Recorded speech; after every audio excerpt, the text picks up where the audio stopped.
Let me tell you about the biggest lie you've been told about money.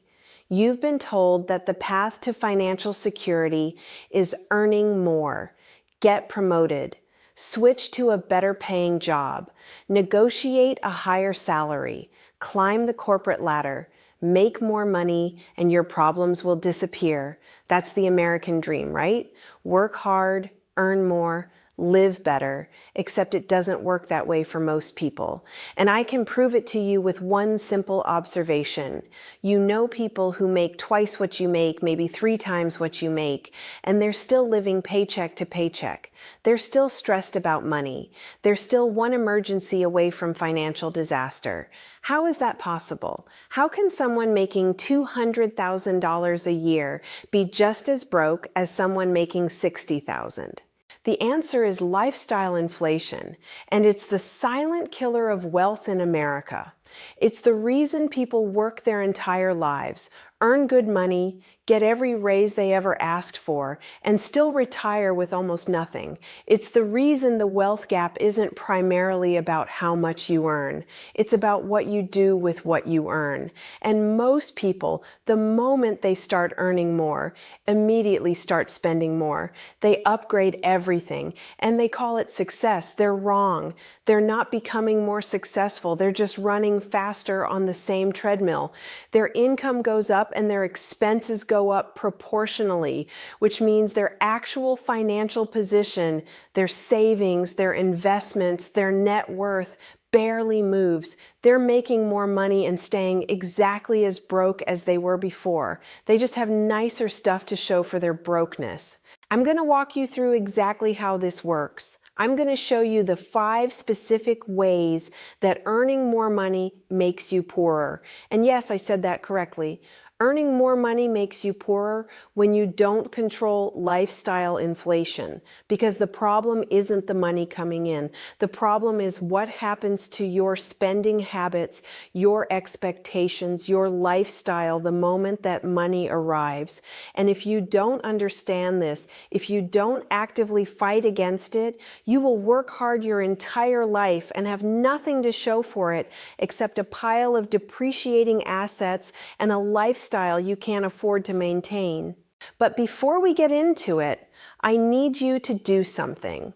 If you're serious about actually building wealth, not just looking wealthy, if you're tired of watching your income rise while your bank account stays flat, if you want to understand why you feel like you're working harder than ever and getting nowhere, hit that subscribe button right now, because what we do here is cut through the comfortable lies and tell you the uncomfortable truths, the ones that actually lead to financial freedom, even when those truths mean admitting that everything you thought you knew about income and wealth was wrong. Let's get into it. This is where most people destroy their financial trajectory without even realizing it. They get a raise, a promotion, a better paying job, and within 6 months to a year, they've upgraded their housing situation. They move from the apartment to a house, from the small house to the bigger house, from the okay neighborhood to the prestigious neighborhood, and they tell themselves it makes sense because they can afford it now. Except here's what actually happened. When you were making $60,000 a year, you were paying maybe $1,500 a month in rent. That's $18,000 a year going to housing. When you get promoted to $85,000, you think, now I can afford more, now I can move up. So you upgrade to a mortgage that costs $3,000 a month. That's $36,000 a year. Your income went up by $25,000, but your housing costs went up by $18,000. You just ate up 72% of your raise before you bought a single other thing. But it's worse than that, because housing costs aren't just rent or mortgage. When you upgrade your house, every other expense connected to housing goes up too. Property taxes go up, insurance goes up, utilities go up because you're heating and cooling more space. Maintenance costs go up because there's more house to maintain. Furnishing costs go up because you have more rooms to fill. Landscaping costs go up. HOA fees appear if they weren't there before. You're not just paying more for the house, you're paying more for everything connected to living living in that house. And here's the real killer. That housing payment is now locked in for the next 30 years if you have a mortgage. It's not flexible. You can't dial it back down when times get tough. You committed to a payment based on your current income, but jobs change, recessions happen, industries shift. And when your income goes down or even just stops growing, you're still stuck with that housing payment you took on when you were feeling flush. I see this constantly. Someone gets a big job offer with a 40% salary increase. They're excited. They feel successful, and the first thing they do is buy a house that costs 40% more than what they could have afforded before. They use their entire raise to upgrade their housing. Their monthly savings rate didn't change. Their investment contributions didn't change. Their financial security didn't change. They just have a nicer house and the same amount of financial stress they had before. Actually, probably more stress because the stakes are higher now. Here's what wealthy people do differently. When they get a raise, they keep their housing costs constant. They stay in the same house or they upgrade modestly. They don't maximize what they can afford. They optimize what makes sense. Because they understand that every dollar going to housing is a dollar that can't compound in investments. It's a dollar that's locked into an illiquid asset that comes with ongoing costs. Warren Buffett, one of the richest people in the world, still lives in the house he bought in 1958 for $31,000. It's worth more now, obviously, but the point is he never felt the need to upgrade his housing just because he could afford more. He put his money into assets that grow, not into a bigger house that just costs more to maintain. The rule should be this: when you get a significant raise, more than 10 or 15%, you're allowed to increase your housing costs by no more than half of that raise. If your income goes up by $30,000 a year, your housing costs can go up by $15,000 a year, which is about $1,250 a month. The other half goes to savings and investments. That's how you actually build wealth when your income increases. But most people don't do that. They take the full raise and immediately commit it to a higher fixed expense that they're going to be paying for decades. And then they wonder why they don't feel any more financially secure than they did before, because they're not more secure. They just have a bigger house. Let me tell you about one of the most predictable patterns in personal finance. Someone gets a promotion. Within 3 to 6 months, they're driving a new car. Not just any car, a significantly nicer car than what they were driving before. And they justify it with the same logic every time. I can afford it now. I work hard. I deserve it. It's safer. It's more reliable. It's better for my image at work. All of which might be true, but none of which changes the math. And the math is brutal. The average new car payment in America is over $700 a month. That's $8,400 a year for something that depreciates 20 to 30% the moment you drive it off the lot. For something that will be worth half of what you paid for it in 3 years. You're paying premium prices for an asset that loses value faster than almost anything else you can buy. But here's where the lifestyle inflation really kicks in. When you were making less money, you drove a 10-year-old Honda that was paid off. It wasn't fancy, but it was reliable, and it cost you nothing except gas, insurance, and occasional repairs. Your transportation costs were maybe $3,000 or $4,000 a year. Now you're making more money and you've upgraded to a new luxury SUV with a $700 a month payment. Your transportation costs just went to over $12,000 a year. When you factor in the higher insurance, the higher gas costs, the maintenance, your income went up by $20,000 and you immediately locked in $8,000 a year in additional fixed costs just for transportation. And here's the really insidious part. That car payment becomes normal. You get used to it. And in 3 or 4 years, when the car is paid paid off. Instead of continuing to drive it and redirecting that $700 a month into investments, you trade it in and get another new car with another $700 payment. You've created a permanent fixture in your budget that never goes away. You'll be making car payments for the rest of your life because you've convinced yourself that's just what people with decent incomes do. Let me show you what that actually costs you.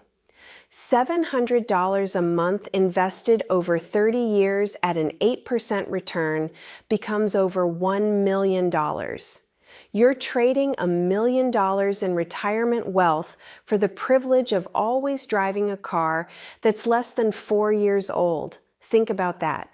$1 million for what? So you can have the newest safety features and leather seats and a brand name on the hood that makes you feel successful? Rich people don't do this. Actually, wealthy people, the ones with real financial security, they drive cars until those cars die. They buy reliable vehicles and they drive them for 10, 15 years. They don't care what people think about their cars because they're too busy building actual wealth to worry about the image their vehicle projects. They understand that cars are transportation, not investments. They're tools, not status symbols, and they allocate their money accordingly. Here's the rule. When your income increases, do not upgrade your car. Not immediately. Not for at least a year or two. And when you do upgrade, upgrade modestly. Buy a 3-year-old certified pre-owned vehicle and pay cash or take a loan you can pay off in 3 years maximum. Better yet, keep driving what you have and take that $700 a month you're not spending on a car payment and invest it. Watch what happens to your net worth. Watch what happens to your actual financial security versus your perceived financial security. The car you drive says nothing about your wealth. Absolutely nothing. Some of the wealthiest people I know drive modest cars. Some of the brokest people I know drive luxury vehicles they can't afford. The car is a lie. It's a marketing message you've bought into that says success looks like this. But success doesn't look like a new car. Success looks like a 7-figure investment portfolio. And you can't have both when you're climbing the income ladder. You have to choose. New car every 3 years or actual wealth accumulation? Which one do you want? This one sneaks up on people because the increases feel small and reasonable in the moment. But when you add them all up over a year, the numbers are absolutely staggering. I'm talking about how people's dining and entertainment spending explodes the moment their income increases, and they don't even notice it happening. When you were making less money, you cooked at home most nights. You went out to eat maybe once a week, and when you did, you went to moderately priced restaurants. Your monthly dining out budget was maybe $200 or $300. Then you get a raise, you get a better job, you're making more money, and you feel like you've earned some relief. You don't want to cook as much. You're tired from working harder. You deserve to treat yourself. So you start eating out more often. Twice a week becomes 3 times a week becomes 4 times a week. The $10 fast casual lunch becomes the $18 sit-down restaurant lunch. The $15 entree becomes the $35 entree. You start ordering appetizers and desserts. You start ordering wine with dinner. You start saying yes to the expensive restaurants your friends suggest because now you can afford it. You start using food delivery apps because convenience is worth paying for. And before you know it, your monthly dining budget has gone from $300 to $800 to $1,200 to $1,500 or more. Your income went up by $30,000 a year, and you're now spending an extra $12,000 a year just on food. Food that you consume and forget about within 24 hours. Food that contributes nothing to your net worth, your financial security, or your long-term wealth. But it's not just dining, it's entertainment too. You couldn't afford concert tickets when you were making less. Now you can, so you go to 3 or 4 concerts a year at $200 a pop. You start going to sporting events, you upgrade your streaming subscriptions to the premium tiers, you subscribe to services you never would have considered before, you start taking weekend trips more frequently because you can afford it now. Nothing major, just quick getaways. But those add up fast. 2 or 3 weekend trips a year at $1,000 each, that's another $3,000 a year in spending. Here's what kills me about this pattern. People genuinely don't think these expenses matter because each individual instance seems small and reasonable. It's just dinner, it's just one concert, it's just a weekend trip. But when you aggregate it over a year, when you look at the total increase in discretionary spending, it's shocking. Most people increase their dining and entertainment spending by $10,000 to $15,000 a year when their income goes up significantly. That's $10,000 to $15,000 that could have been invested. That could have been building wealth. That could have been compounding into real financial security. And the worst part is that this spending doesn't even make people significantly happier. Research consistently shows that beyond a certain baseline, more spending on dining and entertainment produces diminishing returns on happiness and satisfaction. The difference in life satisfaction between eating out twice a week and eating out 5 times a week is minimal. You're spending significantly more money for a marginal increase in actual enjoyment. You're on a hedonic treadmill where you need to spend more and more to achieve the same level of satisfaction. Here's what you should do instead. When your income increases, set a budget for dining and entertainment that increases modestly, maybe 20 to 30%, but not proportionally to your income increase. If your income goes up by 50%, your dining and entertainment spending should go up by maybe 15%, not 50%. The rest of that income increase needs to be allocated to savings and investments automatically before you have a chance to spend it. And track this category religiously. Most people have no idea how much they actually spend on dining and entertainment because it comes in small, frequent transactions that don't feel significant individually. Add it up. Look at your credit card statements for the last 3 months and categorize every dining and entertainment expense. When you see the total, you're probably going to be shocked. And that shock should be motivating because that's money that's disappearing into experiences you barely remember while your retirement account barely grows. This is one of those areas where lifestyle inflation happens so gradually and feels so justified that people don't even recognize it as lifestyle inflation. They think they're just maintaining appropriate standards for their new position. They think they're investing in their professional image. They think they're taking care of themselves. And all of that can be true while also being a massive drain on wealth accumulation. Here's how it happens. You get promoted to a senior position or you switch to a company with a more formal culture. You look at your wardrobe and you realize it's not quite right for your new role. You need to upgrade, so you go shopping. But now instead of buying the $40 shirt, you buy the $80 shirt because it's better quality and more appropriate for your position.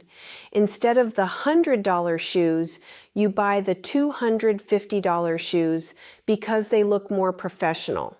Instead of the one haircut every 6 weeks at the cheap place, you go to a better salon every 4 weeks. Each individual upgrade seems reasonable. You're making more money, you're in a more senior role, you need to look the part. But here's what actually happened. Your monthly clothing and personal care spending went from maybe $150 a month to $400 a month or more. That's $3,000 a year in additional spending.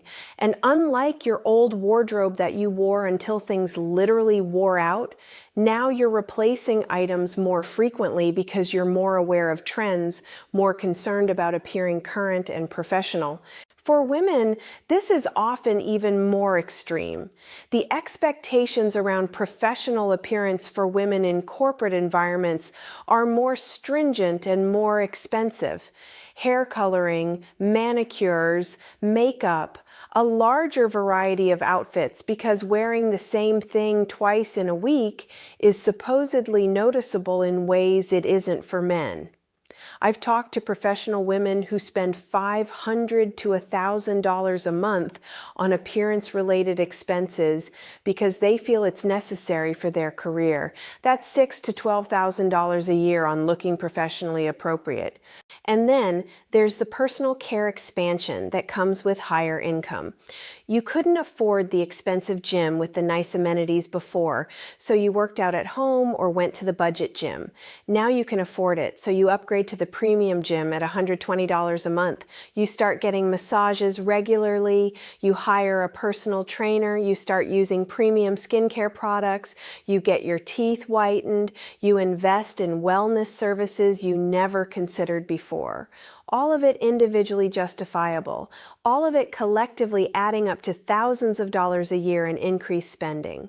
Now, let me be clear. I'm not saying you should look unprofessional. I'm not saying you shouldn't take care of your appearance or your health.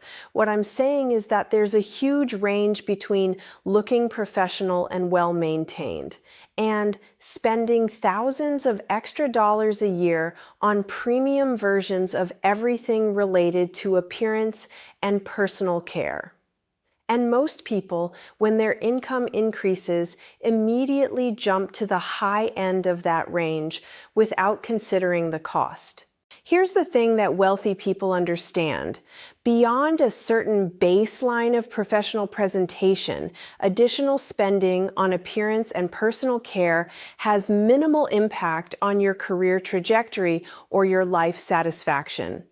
The difference between a $200 haircut and a $60 haircut is not noticeable to anyone except you. The difference between designer professional clothes and well-fitting department store professional clothes is minimal in terms of how people perceive your competence. The rule should be this: when your income increases, your wardrobe and personal care spending can increase by enough to meet any legitimate new professional standards, but not by enough to completely upgrade your lifestyle in this category. If your new role requires suits and you didn't wear suits before, yes, you need to buy some suits, but you don't need 12 custom suits and 15 dress shirts. You need 3 or 4 good suits that you rotate and 6 to 8 shirts.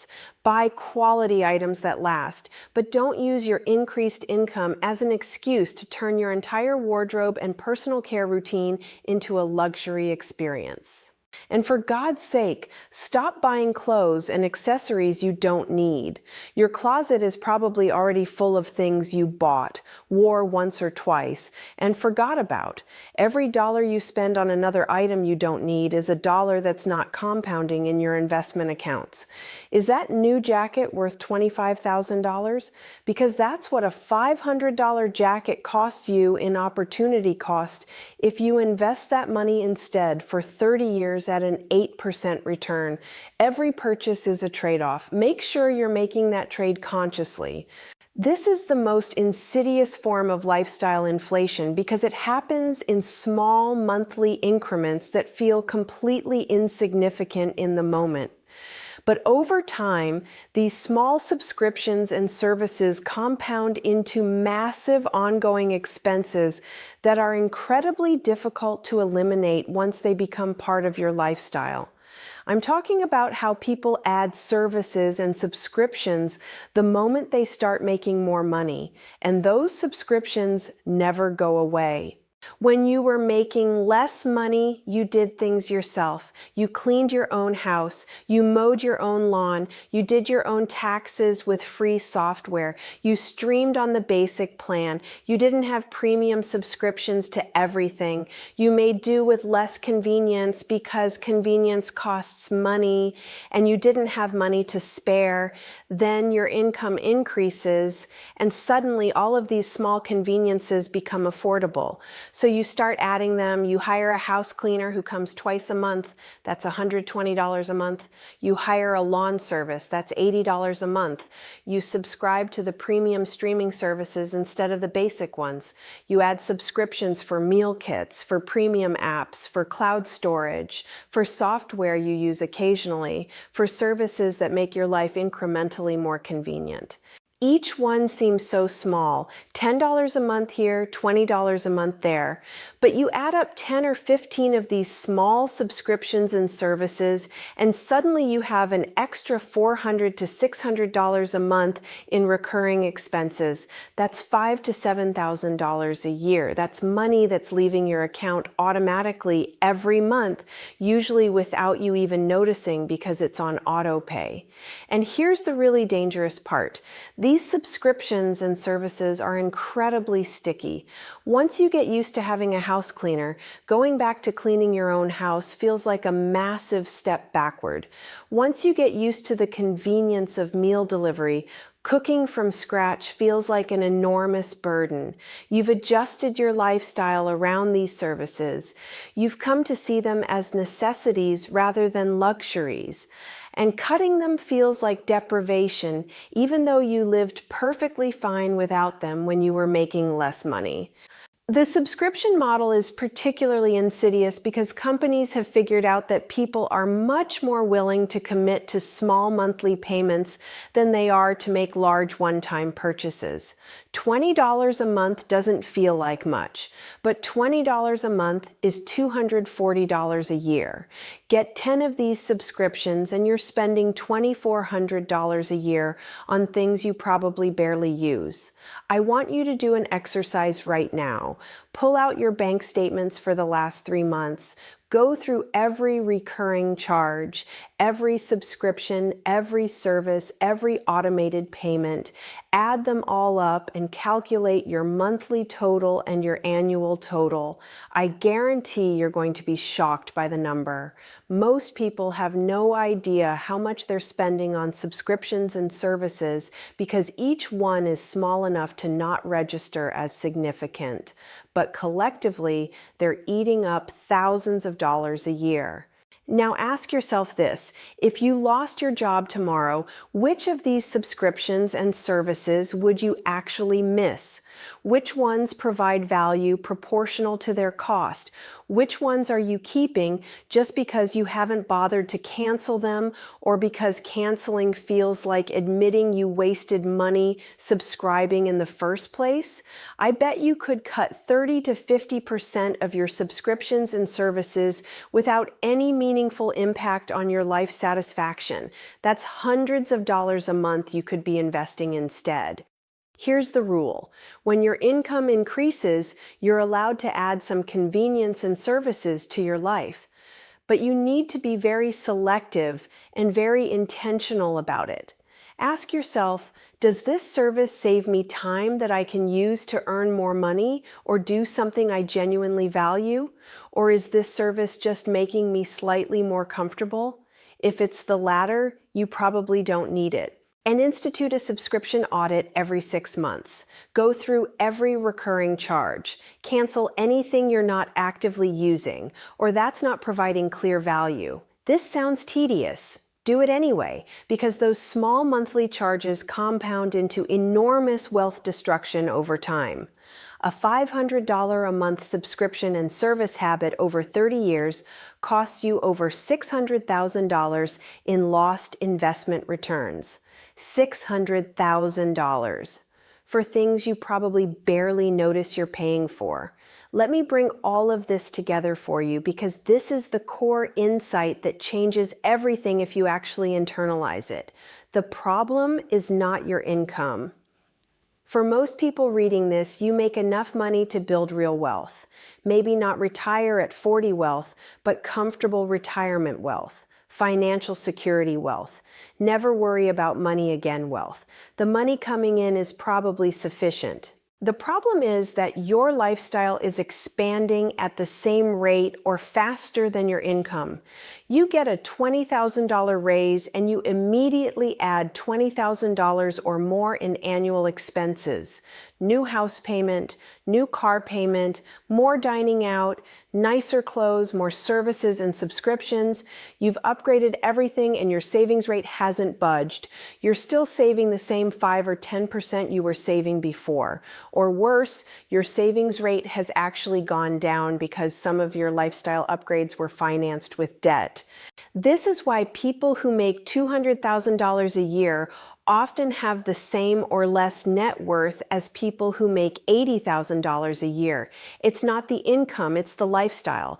The person making $80,000 kept their lifestyle at a $60,000 level and saved $20,000 a year. The person making $200,000 upgraded their lifestyle to $210,000 and saved nothing. They might even be going backwards if they're accumulating debt. And the tragedy is that the high-income person works harder, has more stress, has more responsibility, and ends up with less financial security than the moderate income person who lived below their means. They played the game wrong. They thought earning more meant they could spend more. And technically that's true, but spending more doesn't make you wealthy. Saving and investing the difference between what you earn and what you spend makes you wealthy. And if there is no difference, if your spending rises to match your income, you will never build wealth no matter how much you make. The data on this is clear and depressing. Studies show that a significant percentage of people earning over $200,000 a year live paycheck to paycheck, not because $200,000 isn't enough money, it's more than enough money, but because their lifestyle costs $200,000 or more. They've committed every dollar of their income to fixed expenses and lifestyle spending. They have nothing left over. They're high-income poor people. And here's what's really scary. When you're living at the edge of your income, you're incredibly vulnerable. You can't handle a job loss. You can't handle a recession. You can't handle an unexpected expense. You're one bad break away from financial catastrophe, despite making what most people would consider an excellent income. That's not financial security. That's financial fragility wrapped in expensive clothes. The path to wealth is not earning more. The path to wealth is creating and maintaining a gap between what you earn and what you spend, and then investing that gap consistently over time. If you earn $60,000 and spend $40,000, that's a $20,000 gap. $20,000 invested annually over 30 years at 8% returns becomes over $2.5 million. You retire a multimillionaire on a modest income by controlling your lifestyle. If you earn $200,000 and spend $205,000, that's negative $5,000. Negative $5,000 means you're going into debt. You're moving backwards. You could earn $200,000 every year for 30 years and retire broke if you spend more than you make. The income is irrelevant if the gap doesn't exist. This is the fundamental principle that separates people who build wealth from people who stay broke. Wealthy people keep their lifestyle below their income and invest the difference. Poor people, regardless of their income level, spend everything they make and sometimes more. You can be poor at $200,000 a year. You can be wealthy at $50,000 a year. It's not about the number, it's about the gap. All right, I've explained the problem. Now let me give you the exact solution. Here's what you need to do starting right now to break out of the lifestyle inflation trap and actually build wealth when your income increases. First, implement the 50% rule immediately. The next time you get a raise, promotion, or any increase in income, commit to saving and investing at least 50% of that increase before you increase your lifestyle spending. If you get a $2,000 a month raise, $1,000 goes to increase savings and investments automatically. The other $1,000 you're allowed to use to modestly upgrade your life. This ensures that every income increase actually moves you forward financially, not just sideways. Second, calculate your current lifestyle cost. Add up all your monthly expenses, rent or mortgage, utilities, food, transportation, everything. That's your lifestyle number.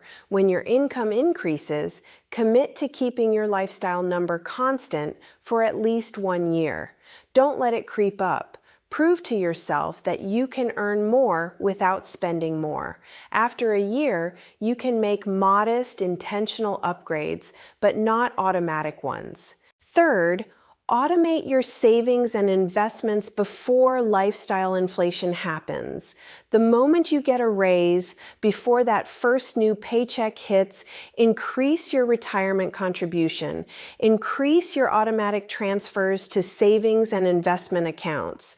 Make the savings happen automatically so the money is gone before you have a chance to spend it.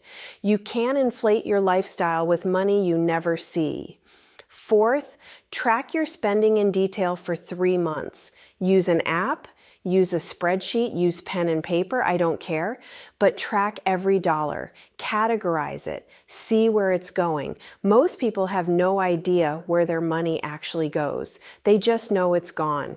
Tracking creates awareness. Awareness creates the ability to make different choices. Fifth, audit your recurring expenses quarterly. Every 3 months, go through every subscription, every service, every automated payment. Ask yourself if you're actually using it. Ask yourself if it's providing value proportional to cost. Cancel ruthlessly. These small recurring expenses are where lifestyle inflation hides and compounds into major wealth destruction. Sixth, delay gratification on major lifestyle upgrades. When you get a significant income increase and you want to upgrade your housing or your car or make some other major lifestyle change, wait 1 year. Give yourself a full year at the higher income level before you commit to higher fixed expenses. This gives you time to see what your actual financial situation looks like, to build up savings, to invest more. And often, after a year, the urgency to upgrade dissipates and you realize you don't actually need it. Seventh, define what enough looks like for you in each spending category. What's enough house? What's enough car? What's enough dining out? What's enough entertainment? When you don't have a definition of enough, there's always more. There's always something better, bigger, nicer, newer. Define your enough point and stick to it even when your income increases. Eighth, find role models who live below their means. Stop following and admiring people whose entire identity is consumption and display.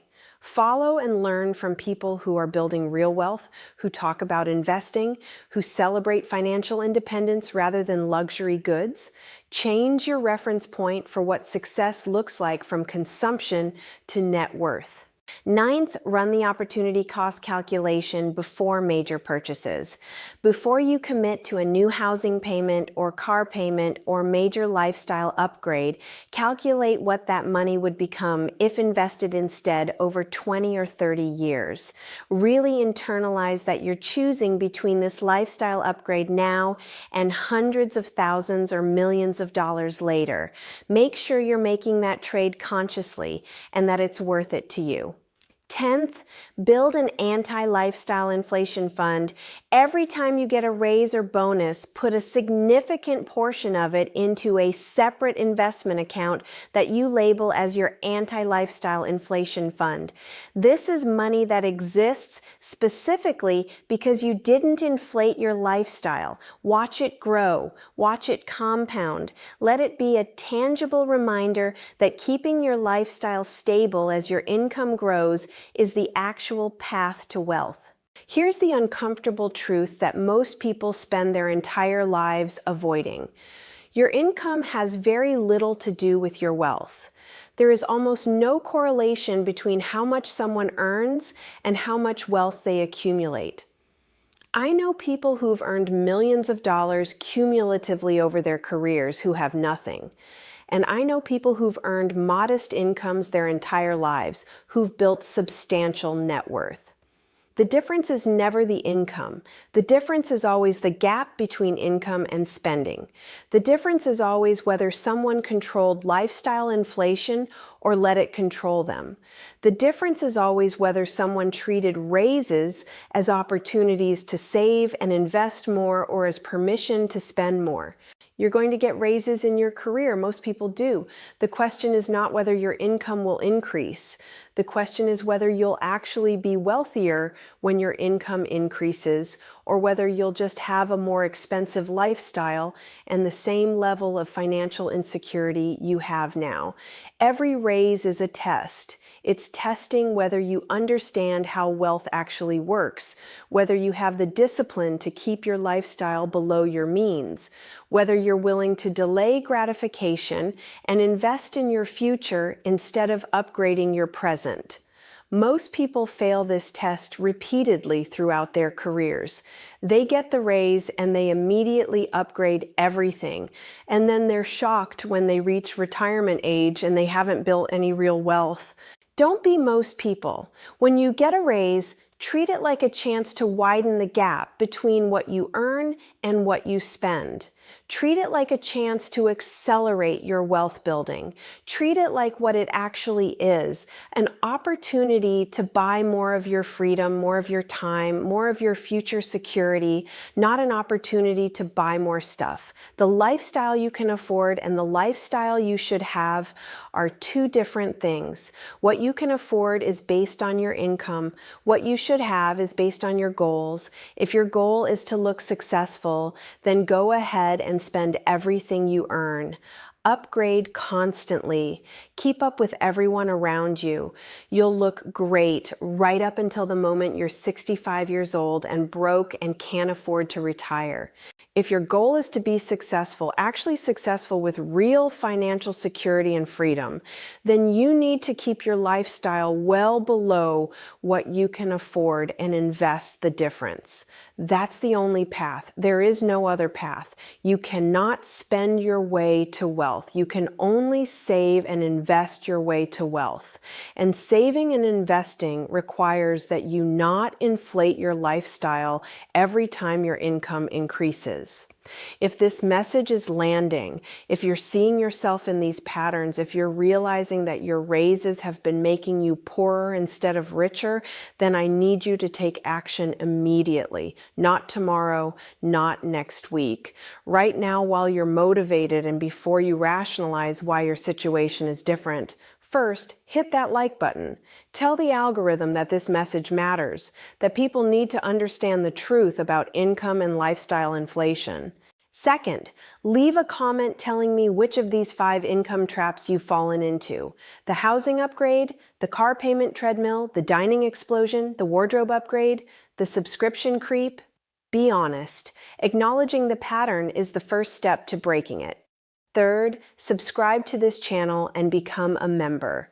Join a community of people who understand that earning more is pointless if you spend more, who understand that wealth comes from the gap between income and spending, who are committed to living below their means and building real financial security.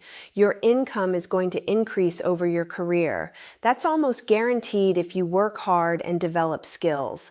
The question is whether you'll be wealthier because of those increases, or whether you'll just have a more expensive lifestyle. The answer depends entirely on whether you control lifestyle inflation or whether you let it control you. The choice is yours, but understand this. If you choose wrong, if you let your lifestyle inflate every time your income increases, you will work hard your entire life, earn good money, get every raise you ever wanted, and retire broke. That's not a hypothetical. That's the reality for millions of Americans who thought earning more would solve their financial problems. It won't solve your problems. It'll just give you more money to mismanage. Unless you understand that the path to wealth is widening the gap between what you earn and what you spend, unless you understand that raises are opportunities to save more, not spend more, unless you understand that lifestyle inflation is the enemy of wealth and you need to fight it every single time your income increases. Fight it. Keep your lifestyle stable. Invest the difference. Build real wealth. That's how you win. That's how you actually become financially secure. Not by earning more and spending more, by earning more and investing more while keeping your spending constant. Now go do it. Your future self is counting on you to make the right choice. Don't let them down.